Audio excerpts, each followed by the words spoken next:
I didn't say a word. I didn't scream.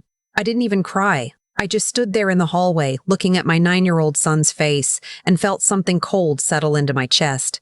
Not panic, not grief. Something quieter than that. Something that had been building for a long time and had finally found its shape. Let me back up.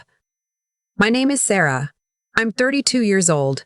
I work as a registered nurse at a pediatric clinic, which means I spend my days taking care of other people's children, making sure they feel safe, making sure no one hurts them on my watch.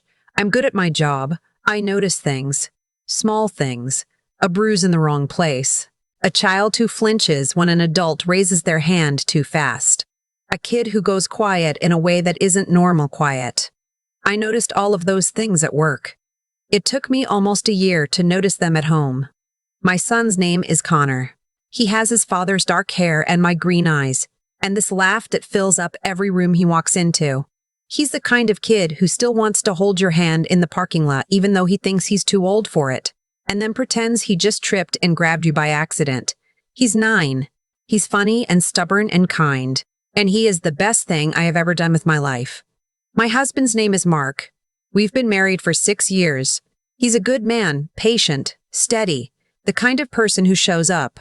When I was pulling double shifts during our busiest flu season and barely sleeping, he had dinner ready every night and never once made me feel guilty about it. He's the kind of husband I didn't know I was allowed to want. Mark has one sibling, a younger sister named Lisa. Lisa is 38. She lives about 40 minutes from us, in a house she inherited from their parents, and she has never, in the entire 6 years I have known her, held a job for longer than 8 months. That's not a judgment. That's just a fact. She cycles through hobbies and grievances with the same restless energy. 1 month she's training for a half marathon. The next month she's convinced her neighbor is poisoning her garden. The month after that she's taken up pottery and everything in her apartment is covered in clay dust, and she wants everyone to know she's found her calling. I tried with Lisa. I genuinely did. In the beginning I invited her to things. Holidays, birthday dinners, Connor's school performances. She came sometimes, and sometimes she was warm and funny, and I could see why Mark loved her, and sometimes she would say something that landed a little wrong, and I'd blink and then convince myself I'd misheard. "You're doing the attachment parenting thing, huh?" she said once, when Connor was 3 and I picked him up because he was crying. "Just be careful you don't raise a mama's boy." Another time when I mentioned I was thinking about going back for my nurse practitioner certification. "Oh, that's ambitious. Are you sure you want to be away from Connor that much?" Small things. The kind of things that leave no mark. Mark knew his sister was difficult. He'd grown up with her. He had a practiced way of letting her comments slide off him, and for a long time I tried to learn that skill too, because she was his family, and I loved him. And I told myself that some people are just prickly, and prickly isn't the same as dangerous. I was wrong about that. Last Thanksgiving, we made a decision that seemed simple at the time. Mark had a work conference in Denver. 3 days, mandatory attendance, the kind of thing you can't get out of without serious consequences. My mother was in the middle of knee replacement recovery and couldn't travel. My best friend Rachel had just had a baby and her hands were full. And Connor had a full week off school that he'd been looking forward to for months. Lisa offered to take him. She called Mark directly, which I found out about after the fact. She said she had the whole week free. She'd love to spend time with her nephew. They could do all the things she'd been promising him, the science museum, the trampoline park, the weekend farmer's market where she knew a guy who made hand-carved wooden toys. Connor overheard Mark on the phone and immediately started bouncing on the couch. "Can I go? Can I go? Aunt Lisa has the big TV, and she said she'd teach me to make sourdough bread." I said yes. I said yes because Connor was excited. I said yes because Connor was excited. I said yes because I trusted Mark's judgment about his own sister. I said yes because I thought I was being the kind of person who doesn't let old resentments make decisions for her. I drove Connor to Lisa's house on a Monday morning. He had his backpack and his stuffed penguin that he still sleeps with but would deny to his death if you asked. He gave me a quick hug at the door. He was already looking past me at Lisa, already halfway into the week in his mind. "Be good," I told him. "I'm always good," he said and grinned and disappeared inside. Lisa walked him in without looking back at me. I told myself it was nothing. Mark called every night from Denver. Connor called me twice. Once to tell me they'd made sourdough and it had come out like a frisbee but edible, and once to tell me he'd beaten Lisa's high score on some video game and she'd pretended to be devastated. He sounded happy. He sounded fine. I started to think I'd been borrowing trouble. Mark flew back on Friday evening. I picked him up from the airport and we drove together to get Connor. Connor came out of the house with his backpack on and his stuffed penguin tucked under his arm. He looked fine. He looked healthy. He smiled when he saw us, and I felt the tight thing in my chest loosen. He was quiet on the drive home. I figured he was tired. End of a long week, probably stayed up too late every night. The particular crash that comes after a stretch of excitement. He fell asleep before we got home. Mark carried him inside. We put him to bed still in his clothes. I thought that was the end of it. The next morning, Saturday, I came downstairs and found Connor sitting at the kitchen table. He had his tablet in front of him, but he wasn't looking at it. He was just sitting there, very still, staring at the surface of the table.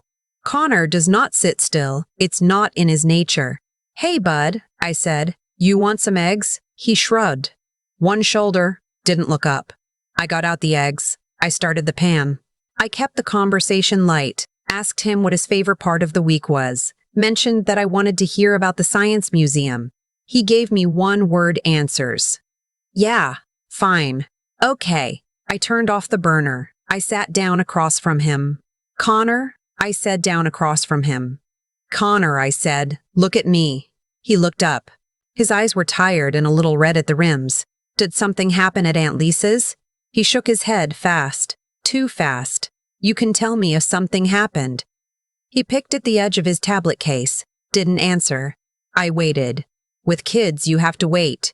I know this from work. Fill the silence too fast and they close up. Sit in it with them and sometimes the thing they're holding finds its way out. "Aunt Lisa said some stuff," he finally said. "What kind of stuff?" He didn't answer right away. Then, "Can I show you something?" He slid the tablet across the table. I picked it up. What I saw on that screen stopped the air in my lungs. Connor's tablet has a messaging app that he uses to send voice memos to Mark and me when we're at work. It's how he tells us about his day, little audio recordings, 30 seconds, a minute sometimes. We've been doing it for about a year. He thinks it's more fun than texting. We love it. His sent folder had been emptied, not just cleared. The account had been logged in on another device.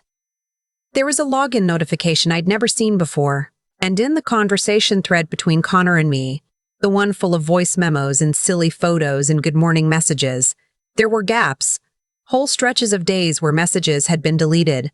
From my side of the conversation, I looked up from the tablet. Connor was watching my face. "She used your password," he said quietly. "I saw her. She got into your messages and she deleted a lot of them, and He stopped, swallowed. "She told me you don't actually read my messages, that you're too busy with work to pay attention." She showed me and said, "Look, see, your mom doesn't even respond."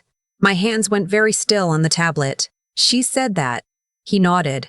"She said that you love work more than me, and that another stop." He was holding something back, and then it came out in a rush. "She said that you never really wanted to be a mom, and that Dad would have been happier if he'd married someone else." The kitchen was very quiet. I looked at my son's face, 9 years old, sitting at my kitchen table on a Saturday morning, carrying something that no child should ever have to carry, delivered to him by someone who was supposed to keep him safe.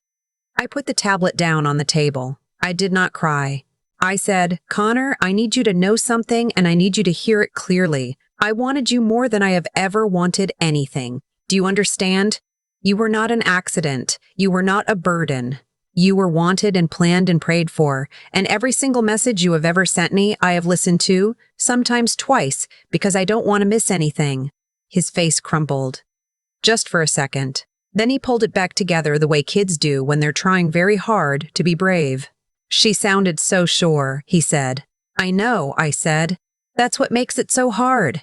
I hugged him then. He let me. He pressed his face against my shoulder and I held him, and I did not let him see how my hands were shaking. I went upstairs after that. Mark was still sleeping. I sat on the edge of the bed and I looked at the wall for a long time. Then I woke him up. Mark is a steady person. He doesn't panic. He listens. He asks clarifying questions in a quiet voice. I told him everything, the tablet, the deleted messages, the login on another device, every word Connor had reported. Mark sat up slowly. His jaw got tight. He asked me to show him the tablet. I showed him. He looked at the login notification. He looked at the login notification. He looked at the gaps in the message thread. He set the tablet down on the nightstand, and he sat for a moment without saying anything. Then he said, "I'm gonna call her." "Not yet," I said. He looked at me. "I need to know how much she said to him," I said. "I need to document everything first, and I need Connor to feel safe before we do anything else." Mark nodded slowly. He said, "Okay, tell me what you need." That is why I love my husband. I spent Saturday getting Connor settled. We made pancakes. We watched a movie. I let him pick every single thing we did for the rest of the day, and I stayed physically close to him, not smothering, just present. In the afternoon, he fell asleep on the couch with his head in my lap, and I sat there and didn't move for 2 hours. That evening, after he was in bed, Mark and I sat at the kitchen table. I'd written everything down, timestamps, what Connor had said, the device login, screenshots of the deleted message gaps. Mark read through all of it. His face was very controlled. "I knew she was difficult," he said. "I didn't know she would do something like this. She told our son I don't love him," I said. He closed his eyes for a second. "I know. She tried to turn him against me. Deliberately. Over 5 days. I know, Sarah. She's been doing smaller versions of this for years. The comments. The little digs. This is just the first time she went directly to him." Mark opened his eyes. He looked tired in a way that went beyond sleep. "I know that too." We drove to Lisa's house the next day, Sunday. Together. We arranged for Rachel to come stay with Connor. Rachel, who had a 2-week-old but still came without hesitation because that's who she is. We didn't call ahead. Lisa answered the door in her pajamas. She looked surprised, and then something shifted in her face. A flicker of calculation, very fast, and she pulled it into a warm smile. "Mark." "Sarah, I wasn't expecting." "Come in. Come in." We didn't go in. Mark said, "We need to talk about what happened with Connor." Lisa's smile didn't change. "He had a wonderful time. Such a great kid. You've both done such a..." "Lisa." Mark's voice was quiet. "Stop." She stopped. I had practiced what I was going to say. I'd spent most of the drive going over it in my head. But standing there on her doorstep, looking at her face, I found that all the practiced words had left me, and what remained was something very clear and very simple. "You told my son I don't love him," I said. "You went into my messages. You deleted things I sent him to make him think I don't respond. And then you told him his father would have been happier without me." Lisa opened her mouth. "Don't," Mark said. She closed it. "I need you to understand something," I said. "Whatever you think of me, whatever your problem with me is, Connor is 9 years old. He can't process what you put in his head. He came home believing his mother doesn't want him. That's not a difference of opinion. That's not you being honest with him. That is damage. And you did it on purpose." Lisa's face had gone very still. "I was just trying to give him a realistic picture of..." "A realistic picture," Mark repeated. He said it very flatly. "Mark, she works constantly. She's never home. I just thought he should understand that adults have priorities, and I work 36 hours a week," I said. "I'm home 4 days. I have never missed a school performance, a parent-teacher conference, or a single one of his voice messages. I have records of all of it." Lisa looked at her brother. Something shifted in her expression. An appeal to shared history, to blood. "Mark," she said, "you know I love Connor. I would never intentionally..." "You logged into her account," Mark said. "Connor watched you do it. You showed him deleted messages and told him his mother doesn't care about him. Those are not mistakes, Lisa. Those are choices." She didn't have an answer for that. Mark looked at her for a long moment. Then he said, "I need you to stay away from Connor. I need you to stay away from my family. And I need you to understand that if I find out this has happened before, or that you try to contact him without our permission, we will take legal steps." Lisa stared at him. "Legal steps? Mark, I'm your sister." "I know who you are," he said quietly. "That's what makes this so hard. He stepped back from the doorway. We drove home in silence for a while. Then Mark reached across the console and took my hand and held it the rest of the way. In the weeks that followed, we got Connor in to see a child therapist. A woman named Doctor in to see a child therapist. A woman named Dr. Reyes, who has an office full of plants and a calm, unhurried way of talking that Connor responded to almost immediately. She said what Lisa had done was a form of parental alienation, an attempt to undermine a child's relationship with a parent, and that the fact that Connor had come to me directly and shown me the tablet was a sign of fundamental trust, that the relationship was intact, that we'd caught it. He trusts you, she told me. What she did was serious, but he knows who his mother is. I sat in my car in that parking lot after our first session and cried for a while. Not from grief, from relief.